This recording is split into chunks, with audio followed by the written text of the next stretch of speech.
কয়েকদিন ধরে একটু ব্যস্ত থাকার জন্য ঠিকমতো রান্নাবান্নার ফটো বা ভিডিও তোলা কোনোটাই হচ্ছে না।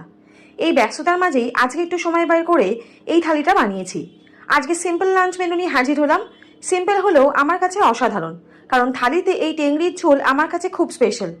টেংরি হলো মাংসের একটি পদ, যা সাধারণত খাসি বা ভেড়ার পায়ের মাংস দিয়ে তৈরি করা হয়।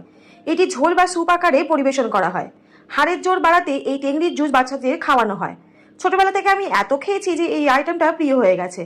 আর আমাদের বাড়িতে সবাই বেশ ভালো খায়, তাই মাসে 2 থেকে 3 বার হয়েই থাকে। অনেকে পাউরুটি দিয়ে খায়, তবে আমার ভাত দিয়ে সব থেকে বেশি ভালো লাগে। আমার কাছে এরকম থালি হলে ডায়েটের কথা ভুলে একটু হলেও ভাত বেশি খাওয়া হয়ে যায়। তাহলে চলুন দেখে নিই থালিতে কি কি আছে। গরম ধোয়া ওঠা ভাত, সাথে আছে লেবু, কাঁচা লঙ্কা। প্রথম পাতে খাওয়ার জন্য আছে ঝিঙে বাটা। গরম ধোয়াটা ভাত, সাথে ঝিঙে বাটা, আর তার সাথে একটা কাঁচা লঙ্কা আর অল্প সর্ষের তেল দিয়ে মেখে খেতে দারুণ লাগে।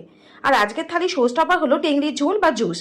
ঝিঙে বাটা এবং টেংরির ঝোলের রেসিপি ডেসক্রিপশন বক্সে লিংক অ্যাটাচ করে দিলাম, চেক করে দেখে নিতে পারেন।